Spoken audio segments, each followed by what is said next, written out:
Ustaz, mohon dijelaskan maksud lalai dari mengingat Allah dan mentadabburi Al-Quran. Lalai dari mengingat Allah. Alam yakni lilladzina amanu an takhsha'a qulubuhum li dzikrillah wa ma nazala minal haqq. Ya, maksud lalai dari mengingat Allah yaitu lalai, tidak mau mengikuti apa yang menjadi ketentuan Allah, apa yang menjadi petunjuk Al-Quran, padahal itu dari Allah. Namun karena mengikuti hawa nafsunya, sehingga petunjuk-petunjuk Al-Quran diabaikan. Wis ora popo bertentangan, sing penting hawa nafsune seneng. Itu namanya lalai dari mengingat Allah. Padahal otaknya tahu kalau mengikuti petunjuk Al-Quran pasti selamat dunia, selamat akhirat. Namun karena condong pada hawa nafsunya, justru Al-Quran diletakkan di belakangnya, sehingga dia hidup dengan mengikuti hawa nafsunya. Maka itu orang-orang yang lalai, tidak ingat Allah. Dia merasa bahwa hidup ini hanya di dunia, bahwa hidup ini tidak akan ada kehidupan sesudah kehidupan dunia ini. Orang-orang yang lalai seperti itu. Padahal kita orang yang beriman mengimani dengan sepenuh hati bahwa akan ada kehidupan yang abadi setelah kehidupan dunia, yaitu kehidupan akhirat. Maka orang yang beriman hendaknya mempersiapkan dengan baik untuk menyongsong kehidupan yang abadi itu. Wal tanzur nafsum ma qaddamat li ghad. Hendaknya masing-masing melihat, memperhatikan, menyiapkan apa yang sudah dia siapkan sebagai bekalnya menghadapi hari esok. Ini orang lalai berarti dia menjadikan Quran di belakangnya. Padahal aturannya itu hendaknya Quran dijadikan di depannya, dalam arti mengikuti terus kemana Al-Quran membawanya. Dengan begitu dia akan sampai surga. Quran akan menuntunnya dengan penuh kelembutan menuju surganya Allah. Namun karena lalai, orang lalai itu biasanya seringnya mengikuti hawa nafsu. Harusnya taruh di depannya, malah justru diletakkan di belakang. Yang di depan adalah hawa nafsu. Orang yang mengikuti hawa nafsu tidak akan sampai surganya Allah. Yang ada akan diseret oleh Al-Quran menuju nerakanya Allah.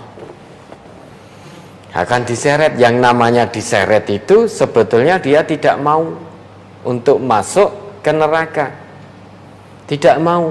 Namun karena dulu ketika di dunia lalai dari mengingat Allah, tidak mau tunduk pada ketetapan Allah, terus mengikuti hawa nafsunya, tidak mau mengikuti petunjuk Al-Quran, tidak mau menjadikan Quran sebagai pedoman hidupnya.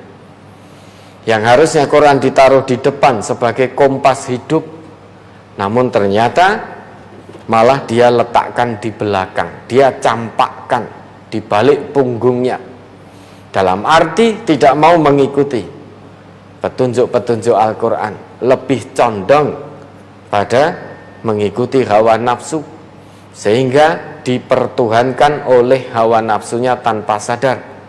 Dengan begitu dia akan diseret. Diseret itu berarti dipaksa, diseret untuk masuk ke dalam neraka. Sebetulnya tidak mau, namun karena di dunia sudah seperti itu perbuatannya, maka diseret. Gelem ra gelem, seret cemplungke. Itu orang yang lalai, yang mengikuti hawa nafsu. Maka orang yang lalai dari mengingat Allah dan tidak mau mentadaburi Al-Quran, maka hidupnya sengsara, sengsara dunia akhirat, tidak akan mendapatkan petunjuk dari Allah. karena hawa nafsunya sudah dijadikannya sebagai Tuhan. Bukan berarti dia tidak mengakui Allah sebagai Tuhan, tetap mengakui Allah sebagai Tuhan. Namun untuk mengikuti petunjuk-petunjuk Tuhannya tidak mau, justru malah mengikuti hawa nafsunya, sehingga secara langsung maupun tidak langsung, sadar atau tidak sadar, dia juga mempertuhankan hawa nafsunya. Coba diingat kembali itu, Al-Jasiyah 23-24, Quran surah ke-45. Surat Al-Jasiyah nomor 45 ayat 23 dan 24. Afara'aita man ittakhadha ilahahu hawahu wa adallahu Allahu ala ilmin wa khatama ala sam'ihi wa qalbihi wa ja'ala ala basarihi ghisawah faman yahdihi min ba'dillah afala tadhakkarun. Wa qalu ma hiya illa hayatuna dunya namutu wa nahya wa ma yuhlikuna illa dahr wa ma lahum bidzalika min ilm in hum illa yadhunnun. Maka pernahkah kamu melihat orang yang menjadikan hawa nafsunya sebagai Tuhannya dan Allah membiarkannya sesat berdasarkan ilmunya, dan Allah telah mengunci mati pendengaran dan hatinya dan meletakkan tutupan atas penglihatannya? Maka siapakah yang akan memberinya petunjuk sesudah Allah membiarkannya sesat? Maka mengapa kamu tidak mengambil pelajaran? Dan mereka berkata, kehidupan ini tidak lain hanyalah kehidupan di dunia saja. Kita mati dan kita hidup, dan tidak ada yang membinasakan kita selain masa. Dan mereka sekali-kali tidak mempunyai pengetahuan tentang itu. Mereka tidak lain hanyalah menduga-duga saja. Nah, ini orang yang lalai dari mengingat Allah, lalai, tidak mau mengikuti petunjuk Al-Quran, sehingga berubah hawa nafsunya, dia jadikan sebagai Tuhan. Dalam konteks kita umatnya Nabi Muhammad, ya, bukan berarti kita tidak mengakui Allah sebagai Tuhan. Tetap kita mengakui Allah itu sebagai Tuhan, neng kita juga tetap bermaksiat kepada Allah. Itu orang yang lalai. Bukan berarti kalau dia orang Islam, dia tidak sholat, dia tetap sholat. Namun sholatnya ternyata tidak cukup kuat untuk membentengi dirinya dari berbuat fahsya dan mungkar. Berarti orang itu tidak paham tentang sholatnya. Ya, padahal Allah itu ngendika aqimis sholata lidzikri, dirikan sholat agar kamu mengingatku. Ya, dirikan sholat agar kamu mengingatku. Lah kalau ini ada orang sholat setiap harinya kok masih maksiat, berarti sholatnya hanya sebatas formalitas. Sholatnya tidak cukup mampu mengingatkan dirinya tentang Allah. Kalau orang yang sholatnya benar, dia akan ingat Allah, merasa selalu diawasi oleh Allah, sehingga tidak akan pernah melalaikan, tidak akan pernah melupakan Allah, baik dalam kesendirian maupun di tengah-tengah orang banyak. Dia akan ingat Allah apapun kondisi dan keadaannya, baik kondisi senang ataupun susah, sakit atau sehat, kaya atau miskin, dia akan selalu ingat Allah. Itu orang yang sholatnya benar. Namun ada pula orang yang sholat namun tetap maksiat. Berarti ini mencampur adukkan, ya, memperturutkan hawa nafsu. Sholatnya baru sebatas berfungsi sebagai penggugur kewajiban. Karena sebagai orang Islam punya kewajiban sholat, tetapi dia tidak paham fungsi sholat yang dia laksanakan. Mengapa? Karena condong mengikuti hawa nafsu. Lah orang yang seperti ini mengikuti hawa nafsunya, famay yahdihi mim ba'dillah, tidak akan mendapatkan petunjuk setelah mereka memilih jalan kesesatan. Bukan berarti Allah yang menyesatkan, namun mereka memilih jalan kesesatannya sendiri. Bukan berarti famay yahdihi mim ba'dillah, oh berarti Allah menyesatkan, bukan. Allah itu sudah tunjukkan dua jalan, wa dainahun najdain falak tahamal aqobah. Kami tunjukkan dua jalan, jalan surga, jalan neraka. Jalan surga berarti banyak mengingat Allah, ikuti Quran. Jalan neraka berarti melalaikan Allah, tidak mau mengikuti petunjuk-petunjuk Allah yang ada di dalam Al-Quran. Tidak mau milih jalan kesesatan, ya sudah, itu yang dipilih, maka dia sesat. Sekarang kalau orang sudah milih jalan kesesatan dan tidak mau berubah, siapa yang bisa memberi petunjuk selain Allah? Tidak ada yang bisa. Dan petunjuk itu hanya akan didapat kalau ada keinginan kuat pada dirinya untuk berubah. Kalau keadaannya terus seperti itu, milih jalan kesesatan, tidak pernah ada usaha dan keinginan untuk berhenti dari kesesatannya, ya Allah juga tidak akan rubah kondisinya. Innallaha la yughayyiru ma biqaumin hatta yughayyiru ma bi anfusihim. Nah, kebanyakan orang-orang yang lalai dari mengingat Allah, lalai tidak mau mentadaburi Al-Quran, banyakan mengikuti hawa nafsunya, mempertuhankan hawa nafsunya, sehingga apa yang menjadi bisikan hawa nafsu, keinginan hawa nafsunya terus diperturutkan, sekalipun keinginan hawa nafsunya itu bertentangan dengan petunjuk Allah, dengan tuntunan Rasulullah. Dia lebih memilih hawa nafsunya, maka tanpa sadar telah menjadikan hawa nafsunya sebagai Tuhan. Karena bukan perkataan Allah, bukan tuntunan Rasul yang diikuti, namun perkataan hawa nafsunya. Sekalipun menyimpang dari ketentuan Allah dan Rasul, dia tetap lebih suka condong mengikuti hawa nafsu. Berarti Quran diletakkan di belakangnya. Nah, orang yang semacam ini tidak sadar bahwa kelak akan ada kehidupan sesudah kehidupan dunia ini.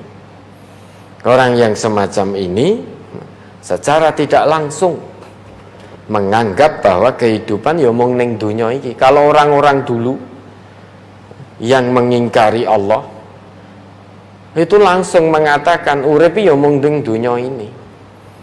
Nek wis urip ning donya nanti tidak bisa, tidak ada yang membinasakan kita kecuali masa.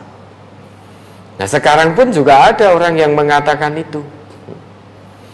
Kalau zaman dulu ada orang yang mengatakan hal semacam itu, di zaman modern ini juga banyak orang yang meyakini bahwa hidup ya hanya di dunia ini, tidak bisa. Tidak ada yang bisa membinasakan kita kecuali masa. Nah, kita binasai nanti, waktu yang akan membinasakan kita. Sehingga hidup ya hanya di dunia. Mumpung urip ning donya, maka berusaha untuk terus seneng-seneng larut dalam kesenangan dunia. Karena urip ya mung pisan, betul. Ya, hidup di dunia ini hanya sekali, betul. Kesempatan hidup yang Allah berikan untuk kita hanya sekali. Allah tidak akan berikan kepada manusia atau siapapun kesempatan hidup di dunia yang kedua kali. Jadi kesempatan kita ini sangat terbatas, karena Allah hanya berikan kesempatan satu kali. Tidak akan ada ceritanya orang yang sudah mengalami kematian dunia kemudian mohon kepada Allah dikembalikan ke dunia kok dipenuhi oleh Allah, tidak ada ceritanya. Hidup ya sekali di dunia. Kalau sudah mati ya sudah, kematian kehidupan dunianya selesai. Mati bukan akhir segalanya, mati di dunia ini. Mati di dunia ini itu merupakan pintu awal, langkah pertama untuk kita menapaki kehidupan yang abadi, yaitu kelak di kehidupan akhirat. Jadi kalau mati jangan dikira selesai urusan, tidak.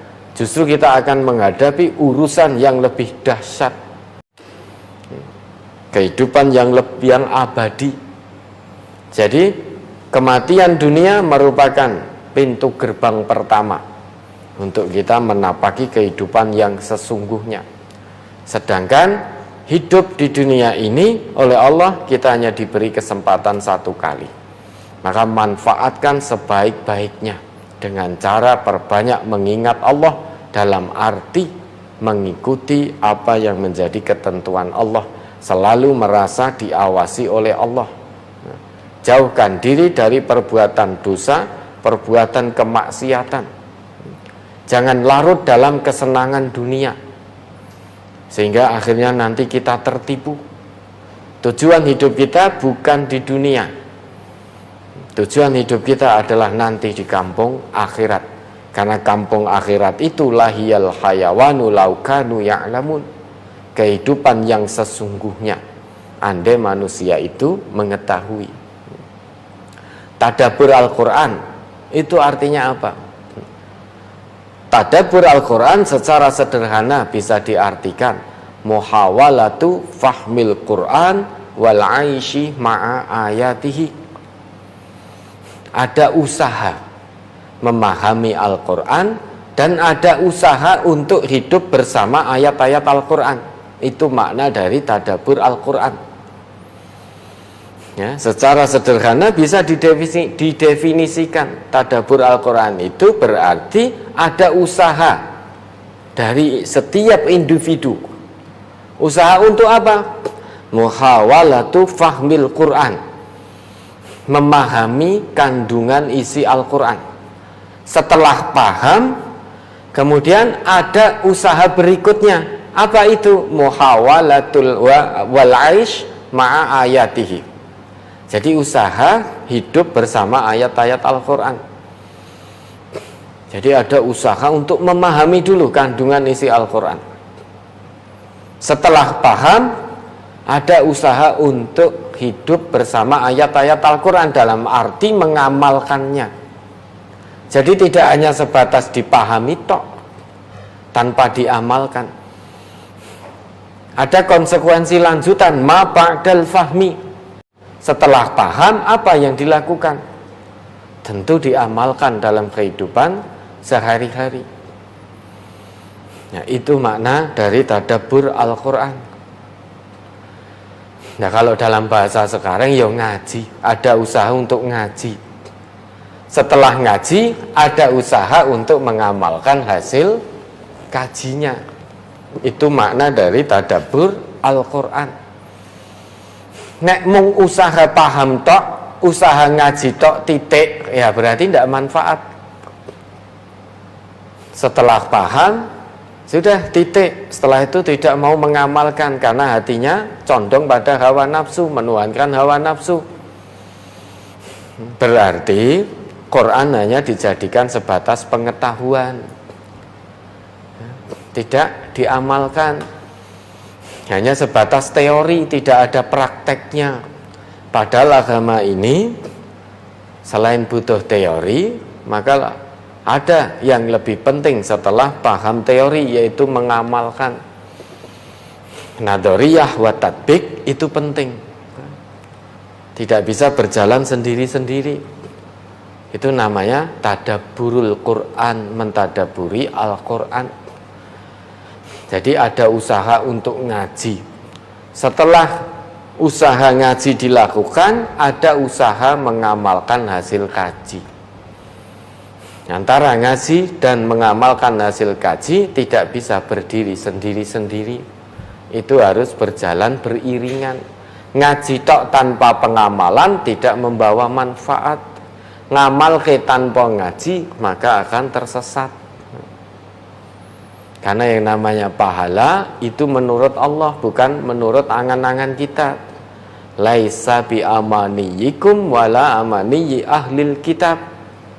pahala itu bukan menurut angan-anganmu dan juga bukan menurut angan-angan ahlul kitab. Nah, berarti beramal tanpa ngaji itu hati-hati. Amal tanpa ilmu bisa jadi malah justru kita menjadi orang yang paling rugi. Kita mengira apa yang dilakukan itu sudah sebaik-baiknya, tetapi ternyata di hadapan Allah dinilai tidak pas, tidak benar, tidak baik, sehingga tidak diterima oleh Allah. Nah, ini ngaji dan mengamalkan hasil kaji. Itu namanya tadabbur Al-Quran, muhawalatu fahmil Quran wal aish ma'a ayatihi, berusaha memahami Quran dan berusaha hidup bersama ayat-ayat Al-Quran, dalam arti mengamalkan ayat-ayat Al-Quran dalam kehidupannya sehari-hari sampai mati nanti. Ya, ada lagi?